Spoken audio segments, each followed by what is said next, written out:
Epstein invested $40 million in Valor Ventures, which is a firm co-founded by Peter Thiel, the PayPal billionaire transhumanist who everyone is, realizing doesn't have the best ideas for humanity, who funds longevity research and liberal eugenics, literally via embryo section startups like companies like Orchid. And as of June of 2025, that stake had ballooned to 170 million, which was the largest asset in Epstein's estate. And Peter Thiel's orbit has only gotten bigger. But what is Lex Wexner doing today? You think Lex Wexner has stopped making money?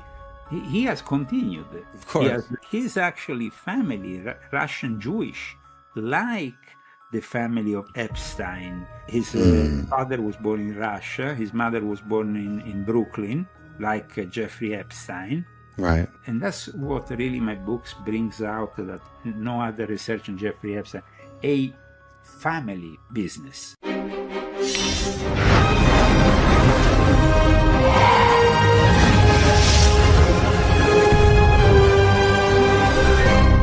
Welcome back to the podcast, everybody. Today's guest is Leo Zagami, back again, the world-renowned and respected researcher and author whose work always delves into secret societies and the power structures that govern our world. In this podcast, we are specifically addressing and discussing his new book, The Rise and Fall of a Frankist Monster, Jeffrey Epstein and the most powerful Jewish sect in the world. In this deep dive, Leo traces Jeffrey Epstein's power back to a heretical Jewish sect from the 17th and 18th centuries. They were known as the Sabbatean Frankists, and lo and behold, they preached redemption through sin. We follow this sect's influence as it makes its way through the Rothschilds, the Freemasons, right into the very architecture of the nation of Israel itself. Leo argues that the Frankist ideology is clearly visible in the way that the elite, including Epstein, operate, treating intelligence agencies like the Mossad, CIA, and MI6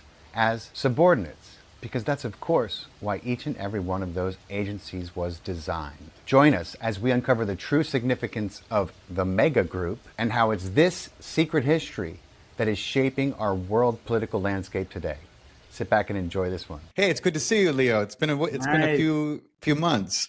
Yes. I have a new work of mine. I don't know if you had the opportunity to read. I do. I have it, and I've been reading it. And that's what we're going to talk about. And my God, could there be a better time to be discussing this right now with everything happening? Oh my God! It's I try to always have books that come out on a specific time. And, this one is just I thought impeccable. This would be the ideal time to bring this book out. Definitely. The timing is impeccable. So the name of Leo's new book, most of you guys who are tuning in have seen probably my two other podcasts with Leo.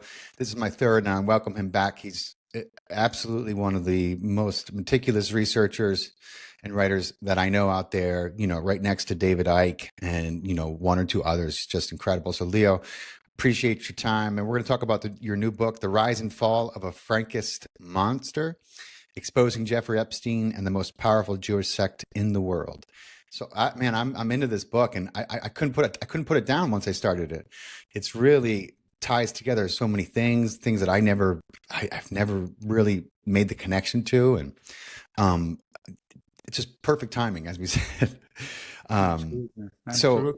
Where do you think the best? I think the best place to start probably is a Frankist monster. And I love the artwork that my editor will show for my viewing audience, of this Frankenstein, Jeffrey Epstein kind of montage that you put together.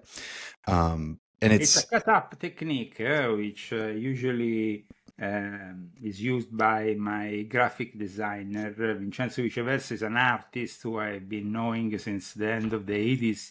And we collaborated in my past when I was a record producer and a DJ. And he's also, really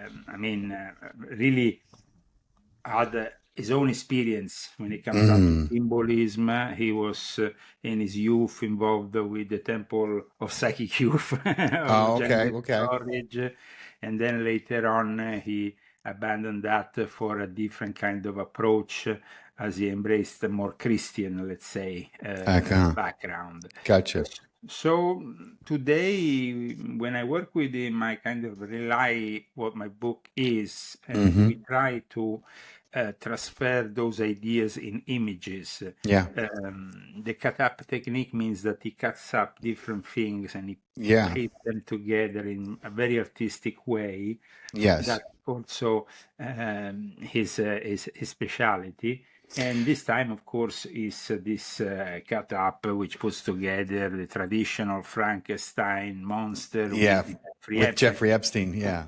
Which was kind of fantastic. interesting this morning to see. I think I was on what is known now as MS Now. It used to be MSNBC, and there was a guy what is the Morning Joe show, which I watch for a laugh at times.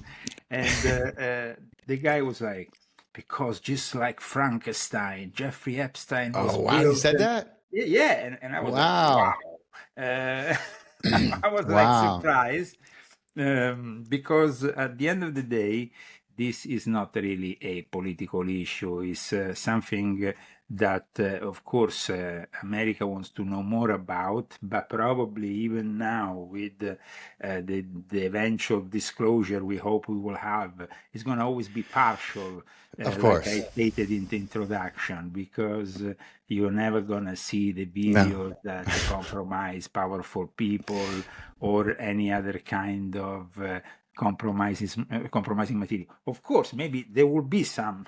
Yeah, there'll be some leaks and some tit for tats that they manage to score on each other. But for the most part, we're going to get a big old redacted mess of documents, which, you know, and with this book, as you know, I really dig deeper than that because, you know, regardless of the of Jeffrey Epstein and of course Ghislaine Maxwell and his milieu of people, as they are portrayed today for years by the media, who has done a bunch of articles, documentaries and whatnot. So, I mean, adding something to all this will be very difficult, you might think, but they never really touched on the ancestry of these people or their real background.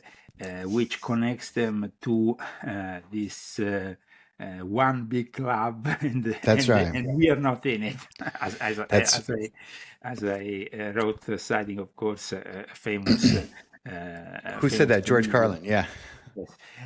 But I think that today the Americans have understood with this scandal that no matter if you are a Democrat, you are a Republican, you will never really have a real populist party, a real populist politician in the White House, because it's really strong, the level of compromise. That's right. It's enormous. That kind of situation.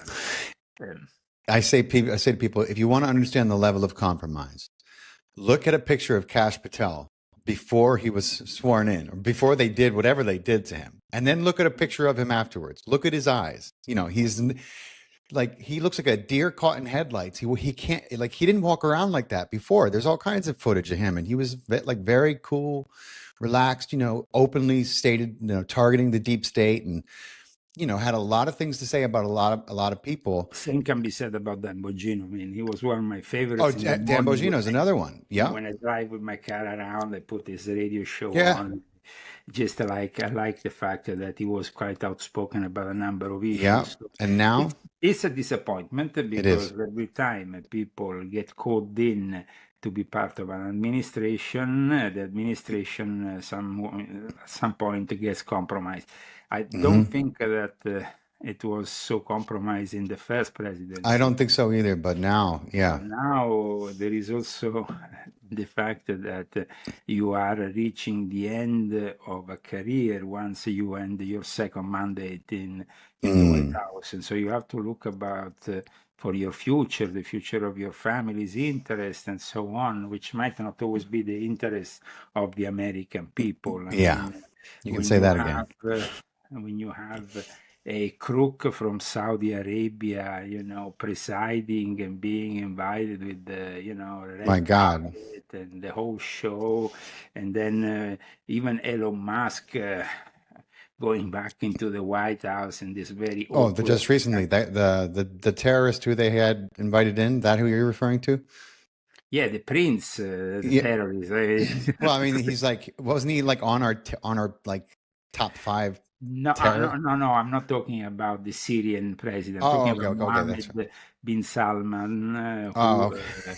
who is the de facto ruler of the Kingdom of Saudi Arabia, who Right. was received yesterday in the Oh, White that's House right. as this Candlelit. whole event, unprecedented event of the vote that went in the House and then in the Senate. Really Mm. shows that most politicians, when they are put under pressure, of course, they Oh, will yeah. vote for what is going to make them look better. Right. But And it's going to save their hide, they're going to yeah, save their yeah, yeah, skin yeah. every But time. in this work of mine, as you know, the politics are a small part of Yes, this it whole is. thing It, because it they are focuses. the, they are the puppets. Mhm. I, of course, mentioned Trump a few Yes, you times do. in the book, but I don't take sides on Right. things because I simply bring out the facts. Right. And I think that is the best thing to do as a journalist if you don't want to be biased. And plus, this is not only journalistic work, this is also a historic work. So a work that should have been done by historian, maybe of an academic level, but unfortunately today, like I stated in my book, there's very few people that even in Israel or in the Jewish community wants They to don't touch know. the subject because it's inconvenient to put into discussion That's right. the very essence that then goes and creates the state of Israel. Yeah. So I'm So glad that maybe you have gone through the book, and I'm glad that you will be able to do the right questions. right, and I, the first question that was answered for me in the book that I think is very relevant, particularly to your title, is like, what is obviously there's a symbolism and there's a metaphor and with Frankenstein, but Frankist is a Frankist monster. It's referring to more than that. It has a lot more meaning, and people are looking at what is happening and right now and what's been happening with some of the parts of Israeli government that are, very, very unconscionable, it seems at time. And they're trying to reconcile what they understand about Judaism and about the actions of this nation that is claiming to be the home state of all Jews around the world. And what I found in your book is like, so you start to trace it back to when things, started to go south and when these alternative and heretical, is the word you used, ideas are introduced and then begin to be adopted by parts of mainstream Judea. And then there's a lot of conversions that happen. But I think that's a great place to start. When you say Frankist, can you give everyone the historical context of that? Well, Frankist is a sect that derives from the Sabbatean, one that was initially a movement within Judaism in the 17th century with Shabbatai Zevi, recognized as a Messiah from most of the Jewish people, or at least more than half of What the Jewish century was people. that? That was the 17th century. 17th. That's right. The 17th century. So we have, two important figures that, of course, are connected in what then we generally refer to as Sabbatean Frankism or Sabbatean Frankist. The Sabbatean Frankists are, of course, like I said, a product of a prior religious movement that was then forced into becoming a sect once their leader converted to Islam, which didn't make any sense for the Right. majority of Jews. However, the guy who was behind Shabbatai Zevi, who proclaimed himself Messiah, who encouraged them to proclaim himself Messiah in that Time no, period. Yeah. no, in that place, which is now at the center of all attentions, which is Gaza. Nathan Ah, of Gaza was himself the sort of John the Baptist figure behind right. Shabbatai Zevi. Shabbatai Zevi wasn't really yet sure if proclaiming himself Messiah until he was encouraged by Nathan Gaza. And at that point, Shabbatai Zevi is somebody who proclaims himself to be the Messiah, but then soon after he ends up converting to Islam, because otherwise he would be beheaded by Right. the Ottoman Sultan. So That's right.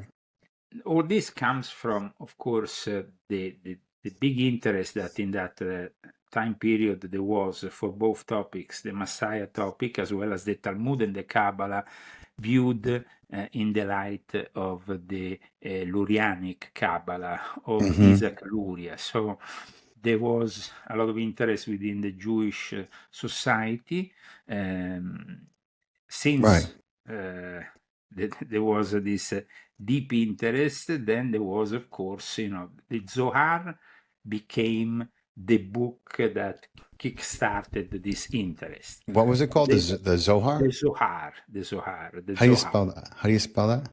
The Zohar, Zohar. Oh, the Zohar. Okay, just making sure. And the Book of Splendor, of Radiance. It's a book that was allegedly maybe written based on the teachings of a certain Simeon ben Yochai, but it was made known by a guy called Moses de Leon. We're talking about here the 13th century, more or less. Oh, okay. So a few centuries before the Sabbateans came around, there was this Zohar. The Zohar then introduced a series of themes, of subjects that, according to Gershon Scholem, which, as you know, I cite a lot in my book, because he was a great expert on the Sabbatean Frankist, and one of the few academics who really dedicated years of his life in exposing this missing link in Jewish history. And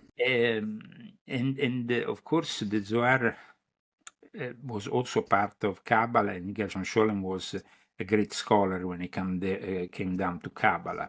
So there was a linguistic fusion, let's say, between Babylonian Talmud and the Targum Onkelos, which and at the same time, which is the primary Jewish Aramaic that is used in the Torah. Right. However, that was when the Babylonian Talmud started to fuse with the traditional Torah, or at least what was the traditional Torah back then, right? Yes, because the traditional Torah consists in 5 books, which we are calling as Christians the Pentateuch in the Old Testament.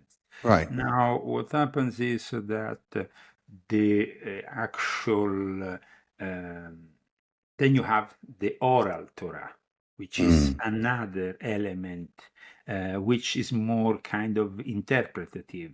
With the Sabbateans, things get a little bit messy, though, because Shabbatai Zevi introduces a range of really, tendency for heretical rituals, ritually fostered, and overstepping of established religious laws, which is in reality known as antinomian.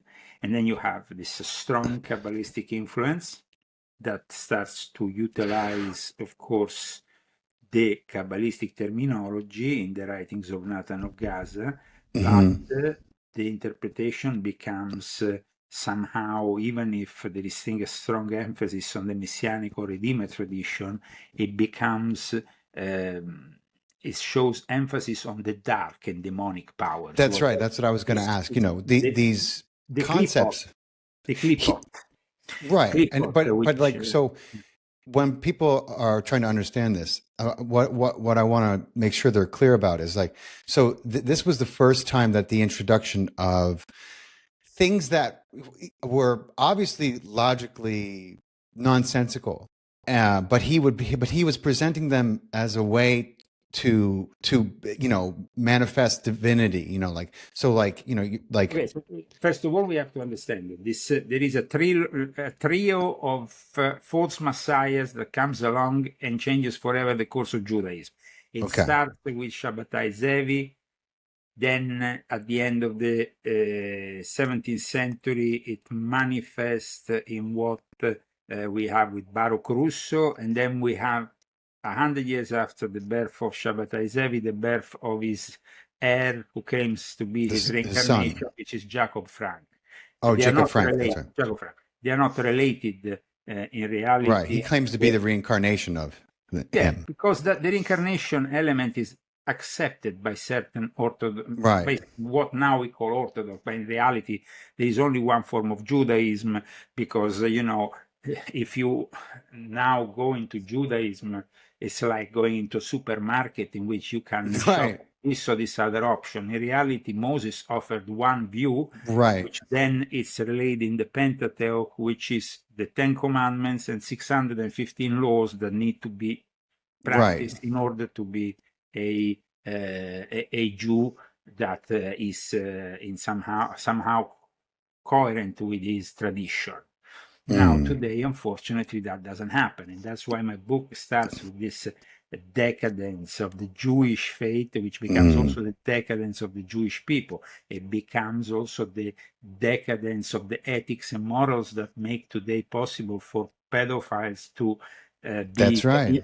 to be covered and to practice impunely this terrible thing, like Jeffrey Epstein. There is many other Jeffrey Right. Epstein, to tell you the truth, in Israel. But of course, Jeffrey Epstein was somebody at a worldwide level who Right. was working with the elite of the Sabbatean Frankists. The Sabbatean Frankist elite is the one that, thanks to Jacob Frank, so historically, just so your audience can understand a little bit, Shabbatai Zevi becomes relevant for the Islamic war, the Ottoman Empire. Then his successor, Baruch Russo, becomes relevant for the Dommeh, who were those Jews who converted to Islam but continued to practice this heretical form of Judaism. Right. And then on top of that, you have Jacob Franco comes along. He was originally born in Podolia, actually in present-day Ukraine, and he arrives from there in Thessaloniki, which had become the hotspot. Now, Thessaloniki today is called Thessaloniki. It used to be called, it had a different name, Right. Thessalonica, and it was part of the Ottoman Empire. Today it's part of Greece. Right. In fact, 100 years ago, there was actually an exchange agreement when, you see, the Ottoman Empire came to an end. Right. And then at that point, Greece became independent. It was, of course, then they were sent back to Turkey, these Dommeh. Some of them stayed in Greece. Some of them, like I explained in my book, went back. Most of them integrated, and the Dommeh culture became much more irrelevant and secretive, though. Instead, the Sabbatean Frankist culture, which spread through Eastern and Central Europe, that became very influential, especially because it went and influenced the birthplaces of what we know as the Hasidic faith, one of the most important branches of Orthodox Judaism, the Yiddish language speaking people, the Ashkenazi in particular, who then will be, of course, part of a mass immigration towards also the United States. So Right. the Sabbatean Frankists are those Frankists who have embraced Sabbateanism. But Jacob Frank, on the contrary of Shabbatai Zevi, he converted also to Islam at one point briefly. That is not really well known, and most Right. people tend to ignore that. But he focused on the Catholic faith, bringing to conversion 20,000 Jews. Together with his family, he was involved with a relative of his known as Moses Dobruska, and later Thomas Schoenfield, Baron, in the very foundation of the Asiatic Brethren. And that is really a very important element in our story, because the Asiatic Brethren become one of the most influential, The Asiatic Brethren, right? the Asiatic Brethren, or the Asiatic Bruder, as they were called in German, become one of the most influential groups, let's say, within the Western initiatic system.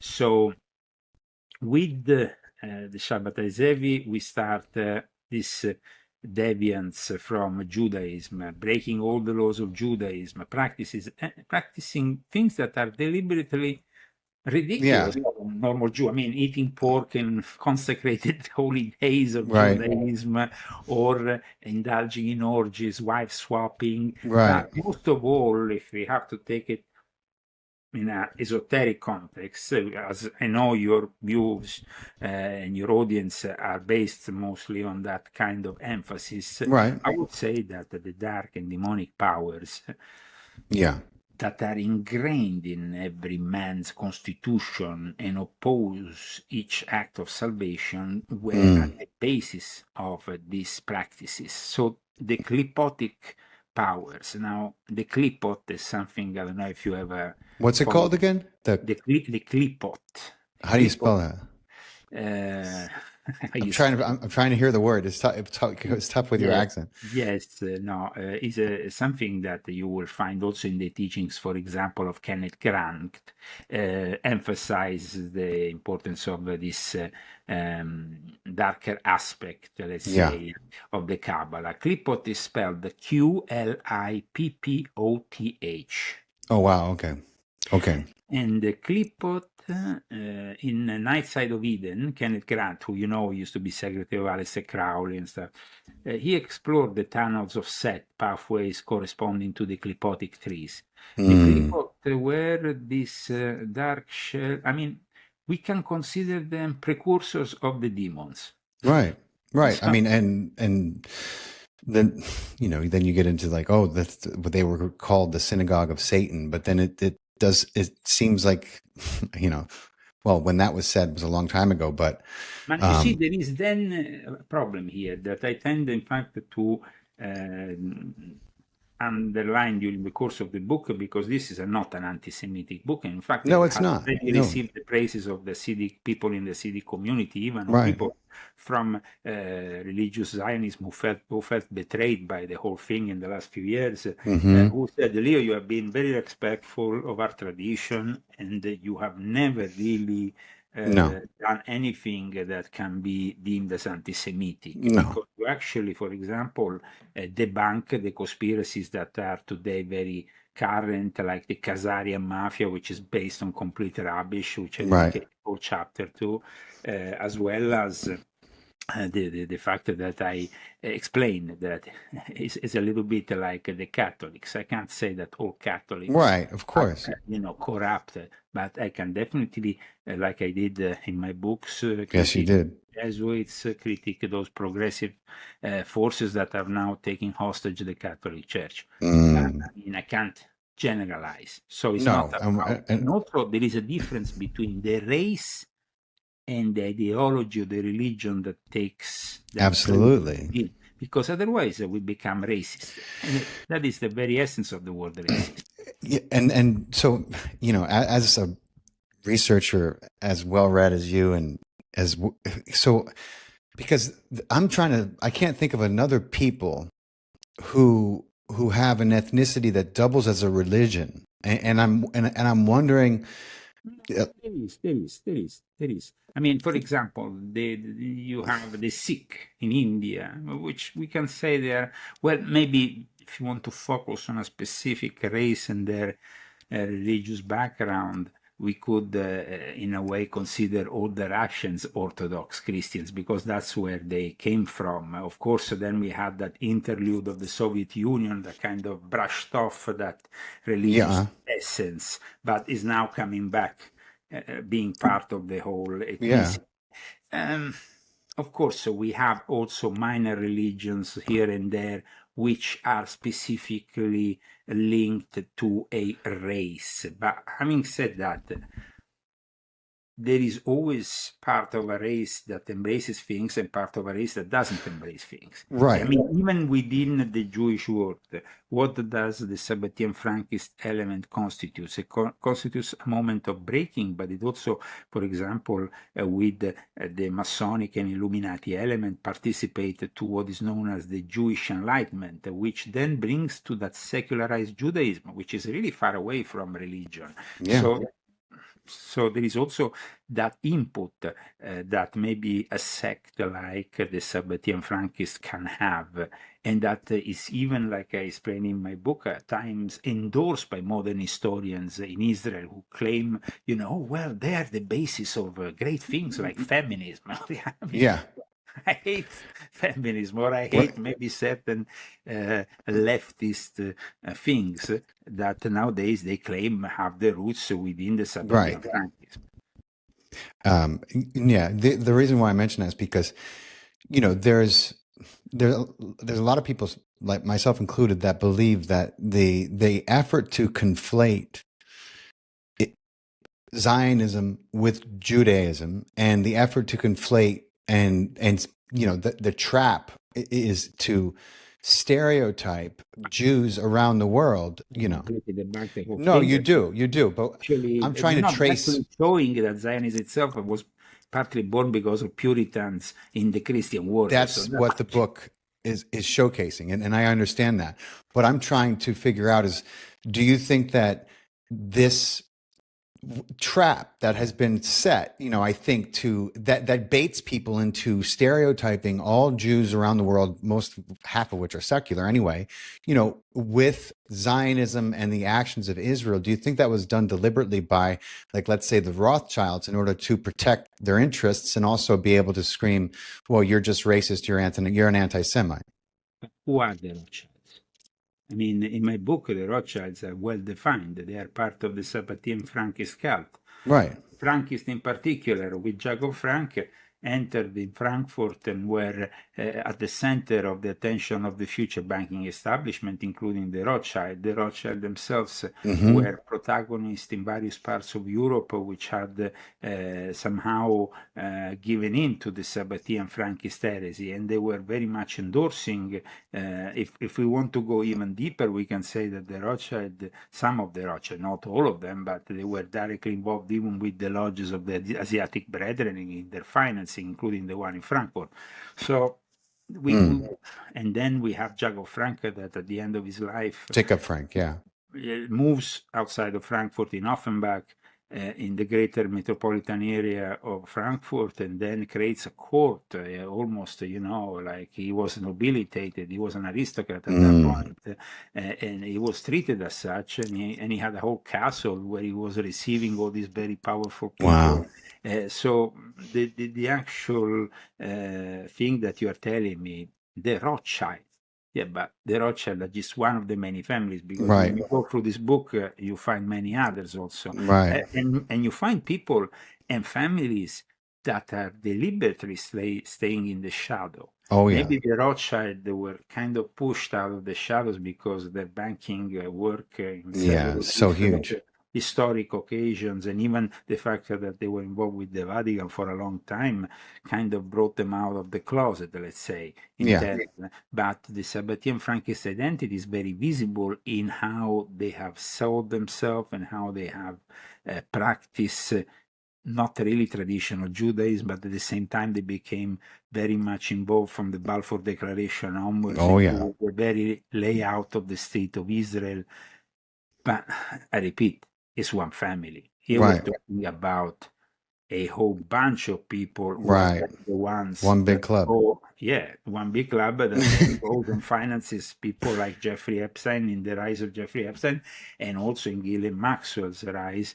We see that there is a big help from these people. Without Robert Maxwell, I don't think Jeffrey Epstein would have, but also without Les Wexner, without Donald Barr, without people who have really helped him out in becoming who he was.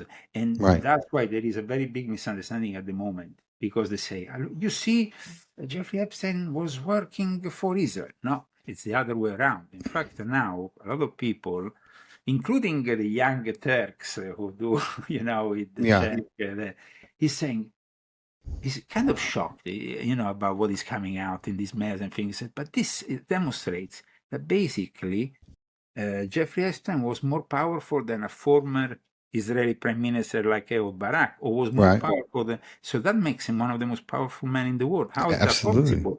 They don't understand the fact that in reality, when you say Jeffrey Epstein worked they're starting to realize through the, Right. they don't know that the Mossad, the Shin Bet, the State of Israel, they all work for The the Sabbath. CIA, the They work for MI6. and then of course Absolutely. MI6, we saw MI6, MI5 linked directly also to Robert Maxwell, who, Right. by the way, was not even his name.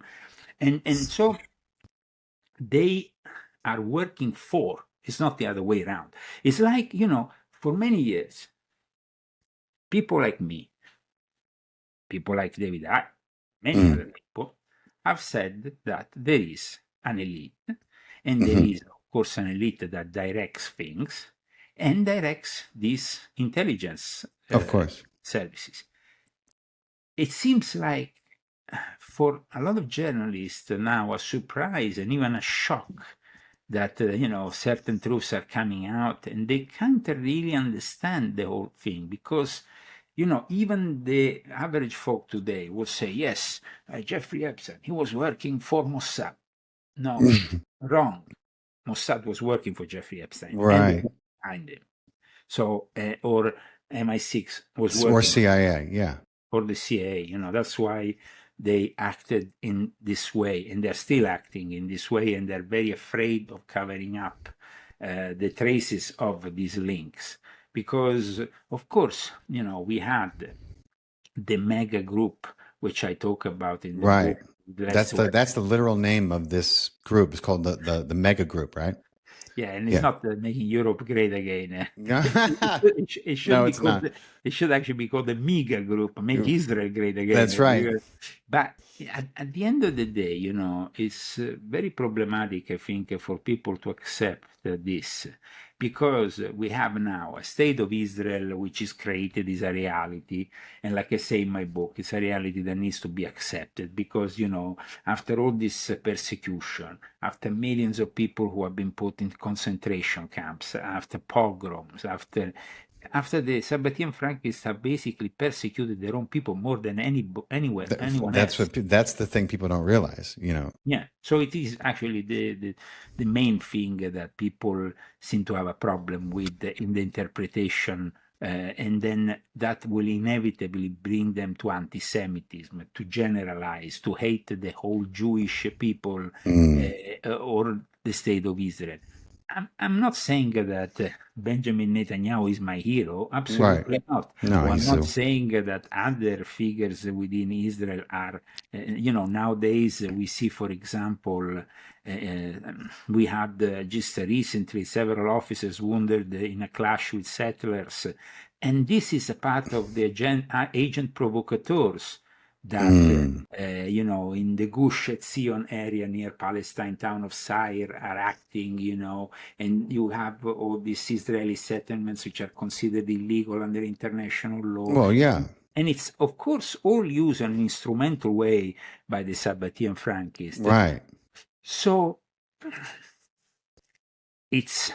What's their end game? Because they're obviously still using it. They're still pushing it. They're still technically breaking international law. They're still stealing land.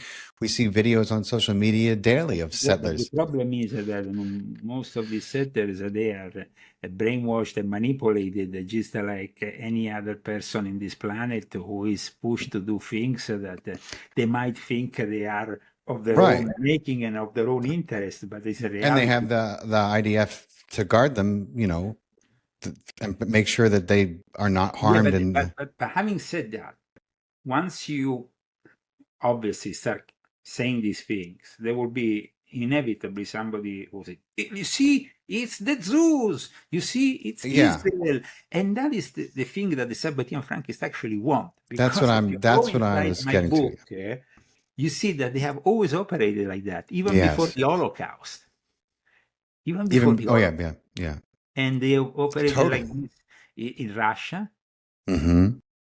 And every time they have operated so they could, and even Theodor Herzl, the very founder of Zionism, Theodor Herzl, claimed that there should be an instrumental use of anti-Semitism, which is like, I mean, it's very difficult. But once you prove these things, I must say, the Jewish people in Israel, and actually outside also of Israel, who follow my work, Yeah. they are telling me, Leo, well, you are right.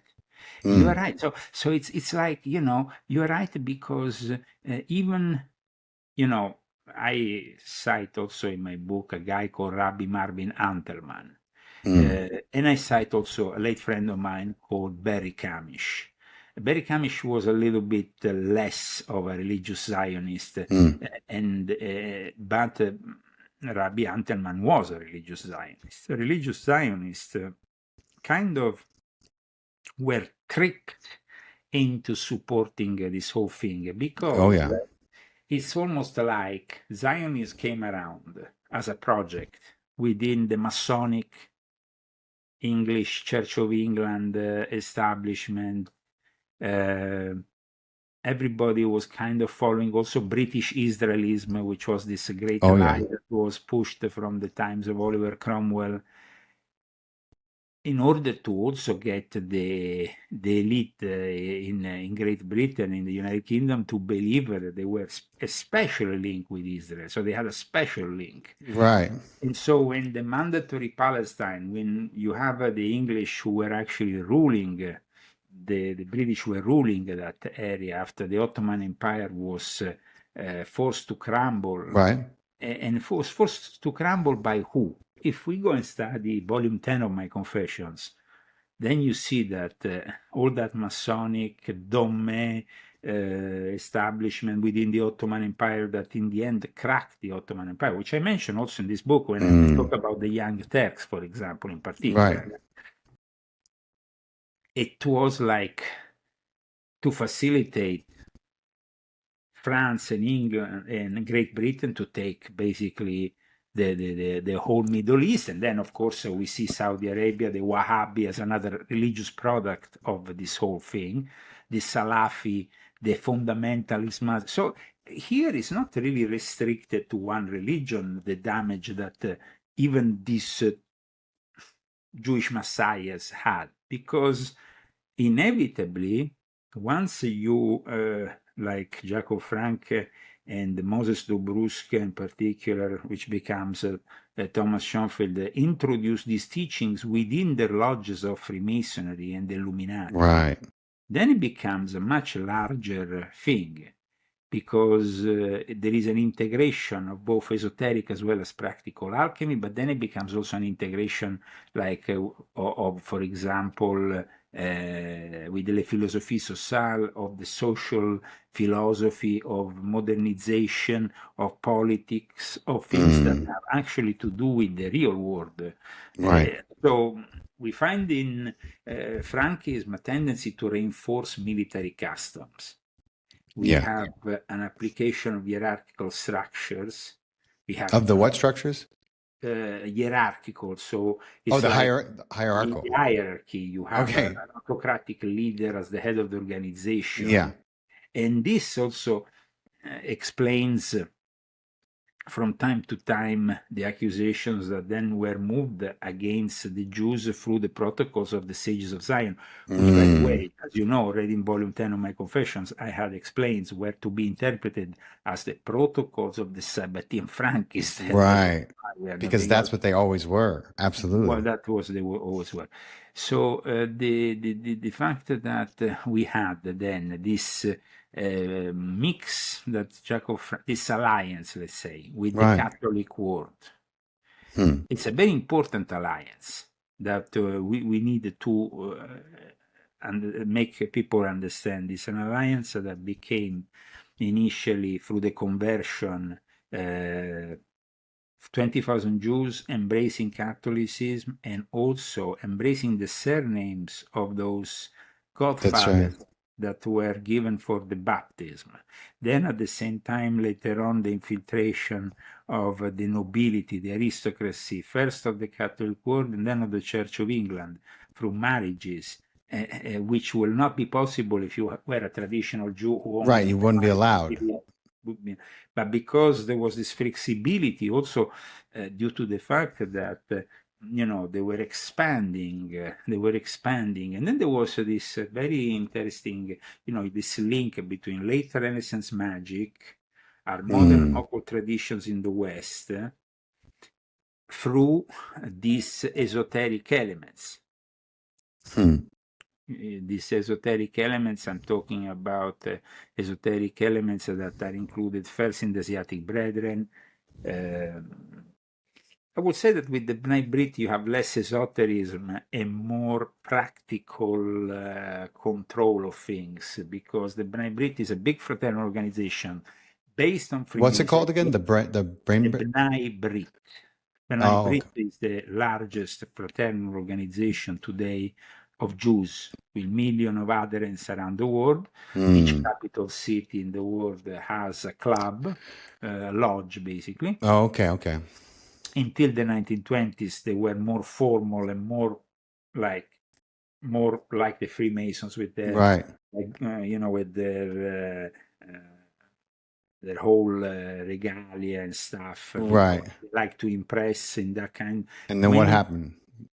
Then they saw that they had to be more practical. They had to maybe become less noticed publicly, and that being attached to the Masonic kind of imagery was not really helping them out, especially because, remember, in the 1920s and then in the 1930s, then we see the rise of Nazism. Right.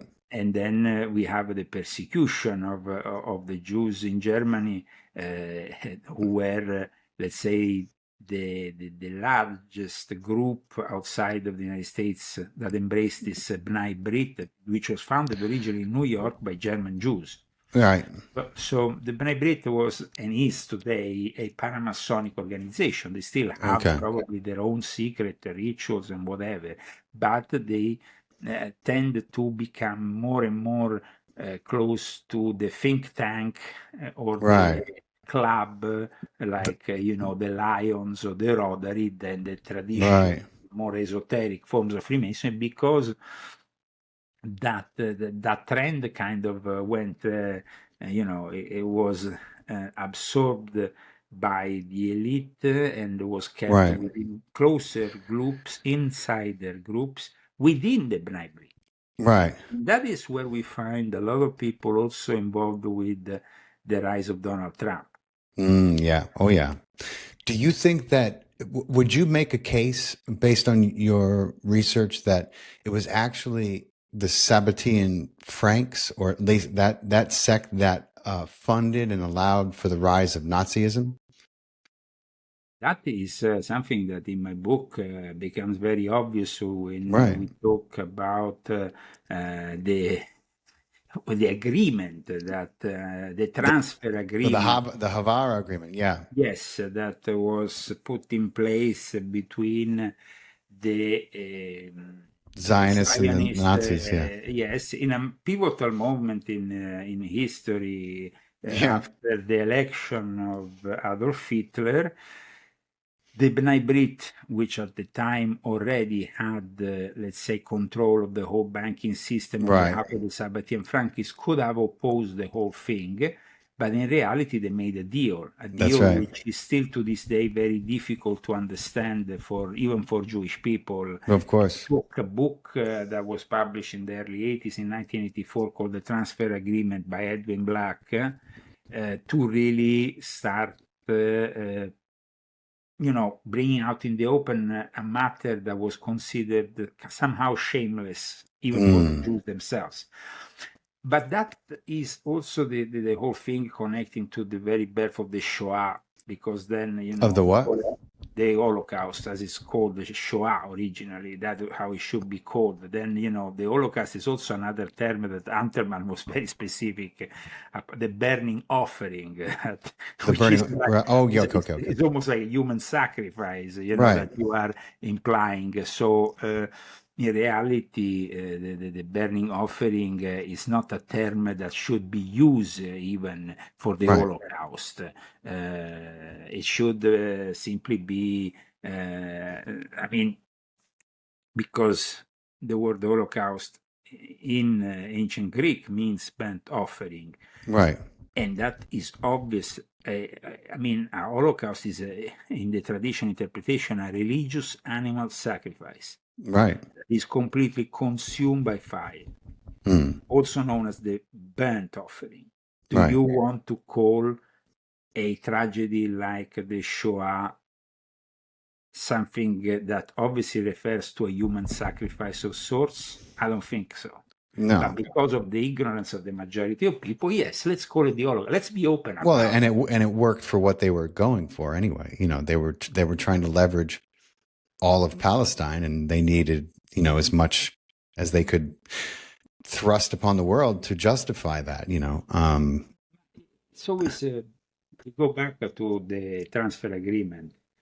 Like I explained in my book, still, even after the Balfour Declaration, after they have been for years, actually for centuries at that point, from the very start of the Sabbateans to then the Sabbatean Frankists, a push towards going back to Israel, the majority of Jewish people will have probably stayed in Germany or in their own countries, because they didn't really want to go down to this place that at the time seemed very hostile, even in nature.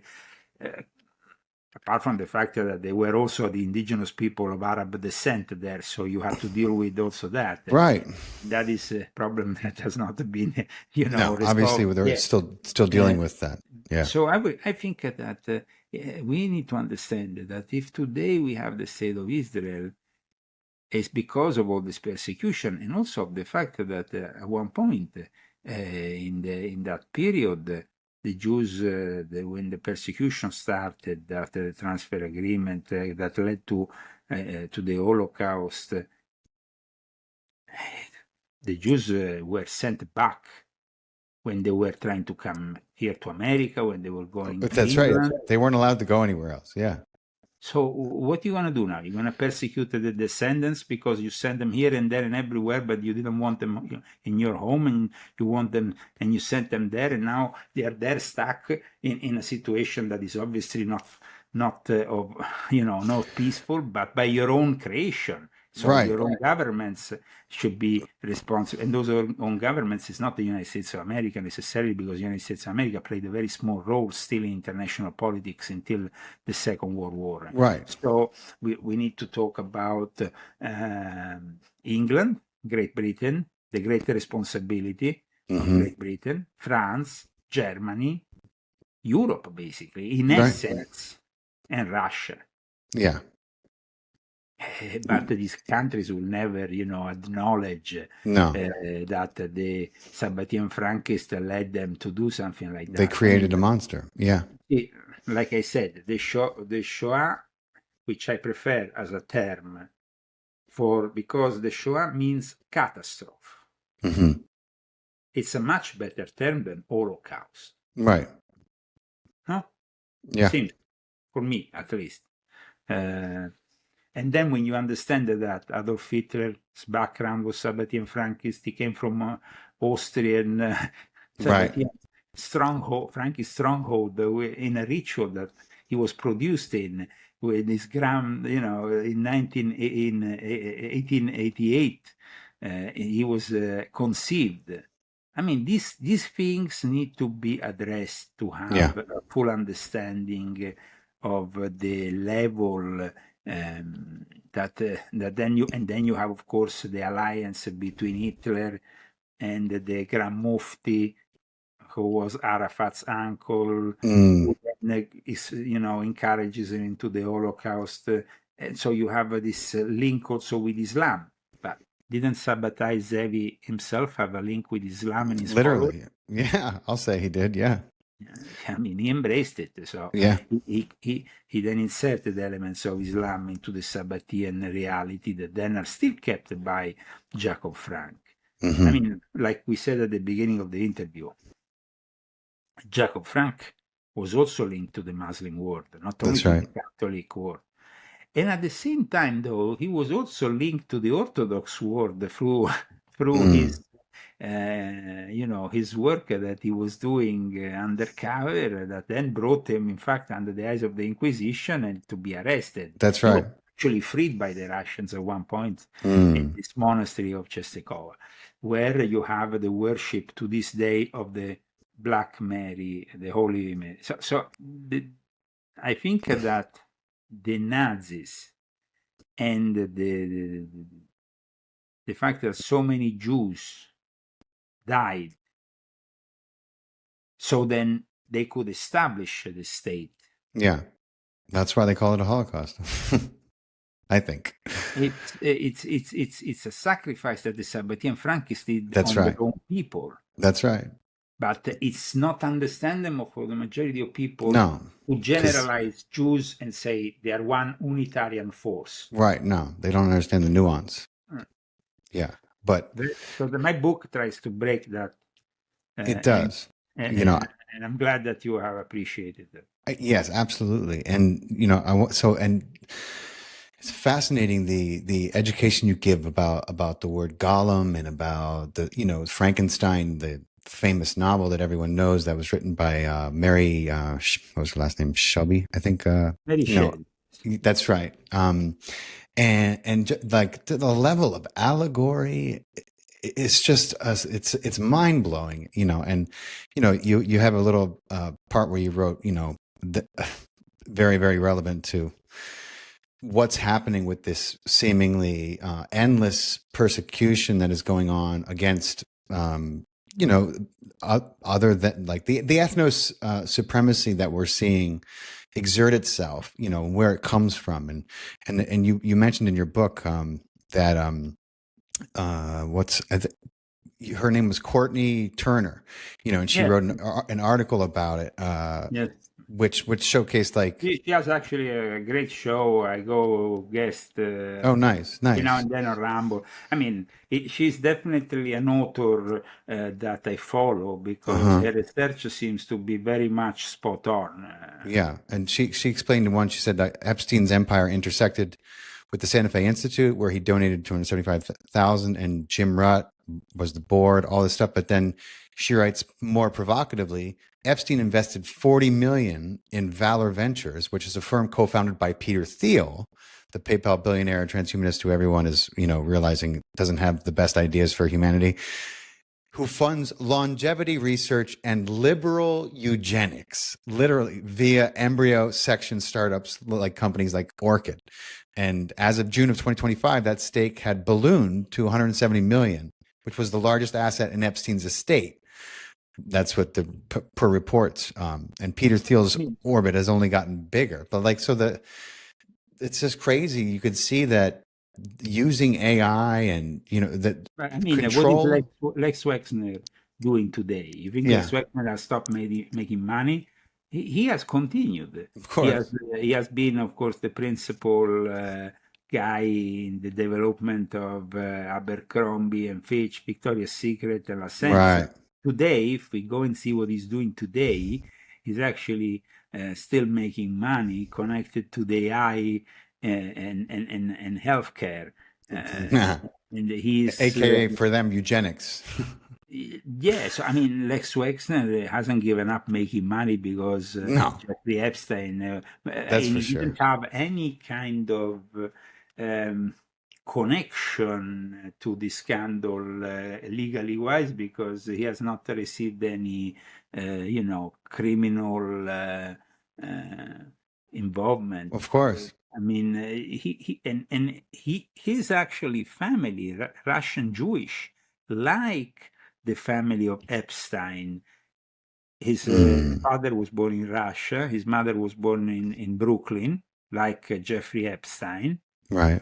So these people have, and that's what really my books brings out, that no other research on Jeffrey Epstein, a family business, a tribe business, because it's also very tribal if you think in nature what happened to the Sabbateans and then the Sabbatean Frankists.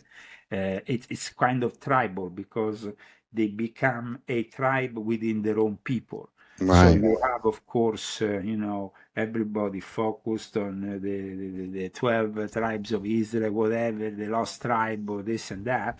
But then they created their own inner tribe. Right. And that tribe is the most influential when it comes down to, because when you have, for example, Wexner, people don't realize that he won in 1953 an award on an essay that was published in the Ohio Jewish Chronicle. You know how it was called? What? Why I Love and Respect Judaism. I mean, if you follow the history of Les Wexner, there is nothing really that has anything to do with that traditional Judaism. Right. Right. We see it time and time again. And so it's like these people have done everything possible to destroy their faith, but at the same time, they proclaim themselves as the main defenders. That is a typical attitude of these people. It's a strategy. It's a tactic. So, and then we talked about the AI. Les Wexner, like I said, is involved in AI through his investments in the AI cloud company CoreWave, which provides the computing power for AI development. And it's like bringing AI and tech companies to Central Ohio as we speak. So he's still active after all these years.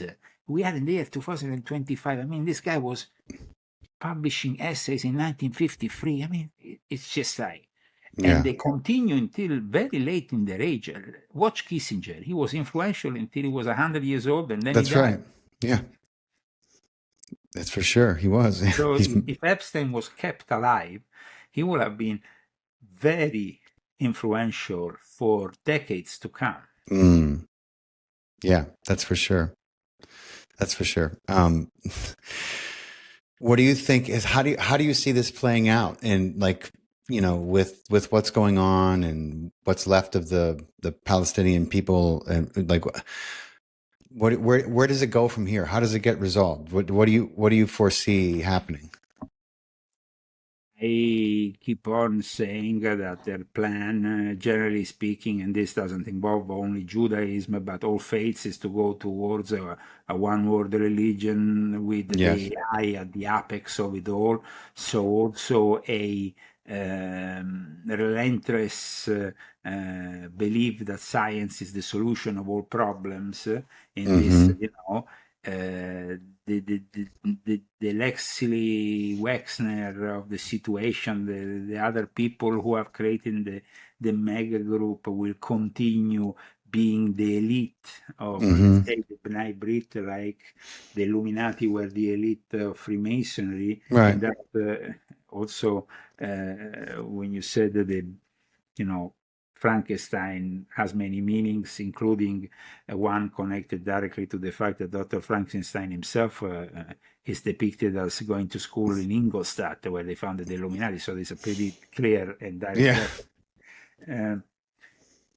the little St. James Island becomes a tourist attraction. Wow. And a tourist is actually, they painted in white the temple on top of the island. Yeah. To almost purify it from, the impurity of Jeffrey Epstein, which will never be, they should bring, I don't know, 100 exorcists there and bless the whole place over again. But in my view, where we are heading is that they will try to brush off this thing as soon as they can. In the meantime, they will expose just small parts of it, like we stated at the beginning, cherry picking what they want to expose for their own benefit, of course, because it's not political gain, I'm sure.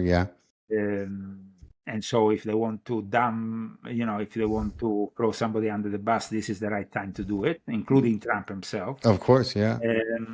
Trump himself, of course, is going towards then the end of his political career, and the only thing that is left in his political career will have been to leave a better legacy of himself, something that I'm sad to say he might not be able to do. I don't see it happening.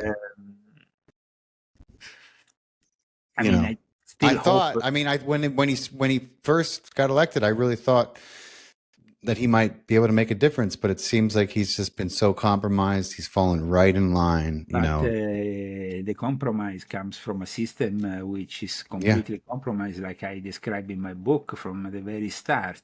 So it's not like we can, I mean, who you gonna have to save the day when politics is about money? That's right. That's exactly right. Nobody. It's And impossible. in the mind of the religious Zionists, who are now starting to realize that even their position is not so. Yeah. They had a rabbi who was called Rabbi Koch, who was a very important figure when it comes to the Balfour Declaration. He was the first chief rabbi of the Palestine Mandate. Was at the time the British control, before they of course founded Israel. But he viewed war as a potential catalyst for redemption. Yeah. So they don't care about necessarily all the mess that is being created, because they see it as facilitating the Jewish return to Zion and advancing the divine plan for They're all about it. renewal. And that is also embraced by the so-called Christian Zionists. Hugely. And conflicts like World War I, and the struggles of the early Zionists are seen almost as a part of an historical process that leads to the beginning of the flowering of a redemption. It's almost like going back to the very basis of Sabbatean Frankism, redemption through sin. Redemption through doing something really wrong. And that's those sparkles of light that they claim will come out of it. Poison pill. It is definitely a incredible time we are living in. Yeah, that's for sure. And I hope that with our show we have somehow brought some. We have cleared this matter. And if you want to clear it further, of course, I advise you to go and purchase the book and read it and study it like you did. If you pick this book up, you won't be able to put it down. It's really easy to. It's surprisingly easy to read. You know, the information is very, very fluent. It's not like Whitney Webb's book, which is just like so much information with like. It's an easy read, and that's what I'm saying. And Leo, I try to make it easier. You did a great job. You know, like I try to read Whitney Webb's books, and I'm like, my God, my brain starts to hurt. But your books they're just easy to read. You know, they flow. I started, as you know, publishing books a long time ago. That's right. I realized that initially I might have been a little bit difficult to digest, because I was kind of like so eager to bring out all this information and really, throw a bunch of things to the reader in a way that at times my books, the initial ones, functions more as manuals than as actual books. This one is part of it's not the Confessions. It's a new path. Also in my literary work, which it wants to bring the reader to be acquainted with very complex matters, but in a still digestible way. Right, in a historically vetted and accurate and digestible way, and that's what you did. And as someone who has read a bunch of the what do you call them? Different editions of Confessions of an Illuminati. And reading this book, you've just gotten better and better with your writing, and it's always a pleasure to have you on my show. So the name of just so everyone, if you're just catching Leo for the first time, you got to go back and listen to our other two podcasts, because they're one is more mind blowing than the next, and his books are incredible. Confessions of an Illuminati has a whole series. How many books total was there? Confessions of an Illuminati is 12 books, 12 volumes, which are almost like an encyclopedia of everything that you ever wanted to know about. The history of everything. These powers at work in the upper echelons of our society that we commonly refer to as the Illuminati. And it starts from volume 1 all the way to volume 12, where you have the apex of it with the Jesuits. Along the way, there is also, of course, mentions about the Sabbatean Frankists, like in volume 7 or in Right. other volumes. Secret societies are covered. Yeah, and also some links that there might be the Sabbateans had with the Jesuits. Mhm. But I wanted to, of course, in this new literary journey, focus on one thing at a time, in this case, and also at a less personal level, because yes, I have the experiences which I refer in a minimal kind of way during the course of the book directly with the Sabbatean Frankists, especially in Russia, of all places. But having said that, it's less personal than the Confessions. Right. And for that reason, I think now I'm gonna probably move to write another book with a totally different topic, but still, like you said, trying to refer to consistent facts, sources that are credible, but at the same time not making it too academic. Too dense. But having said that, if you go into at the end of the book and you are an academic, you can go through hundreds of footnotes, citations, and stuff that will bring you to then more studies that you can personally conduct. Because I could have made this book, 1,000 pages like this, but then who's gonna get? I mean, exactly. You want to be able to. Where it's really increasingly difficult for us writers to really write books, and you know that my books have always been very big, very substantial. But the common folk seems to be always like now referencing to the internet, so one or two pages. Everything is instant. Everything is instant, and so I think that this kind of book. And plus I'm selling it for a price which is minimal. I see these authors who for little booklets like this are charging so much money. And my intention is to spread the word. Spread the information. And, selling it to an elite that can afford spending $30, I sell it for $16. And I mean, and for the amount of work you put into it, it is well worth the $16. So, but it has to reach more and more people. That's my prerogative. Well, hopefully everyone who listens to this podcast is as interested in it as I was and am, and I'm enjoying it. And Leo, tell everyone, because obviously the books are off for sale on Amazon, but you can probably buy. I don't know if they can buy them directly from you if you prefer that. You can go on leozagami.com, which is my website. Which helps them also with my latest articles in reference to my literary works, and you can find, of course, the links there directly to the books on Amazon. And you have a YouTube channel yourself that you put out content. Well, I kind of like survived on YouTube through 17 channels that were removed during the height of the Biden censorship era. We were really put in difficulty because after those elections in 2020, we suffered not only shadow banning, but the removal of channels, of profiles. It's ridiculous. And so, of course, Trump is a guy who we can see increasingly compromised. But one thing that has to be given to him is that he facilitated the freedom of speech in a way that his predecessor. Oh, that's for sure. Yeah, didn't even attempt to. Absolutely.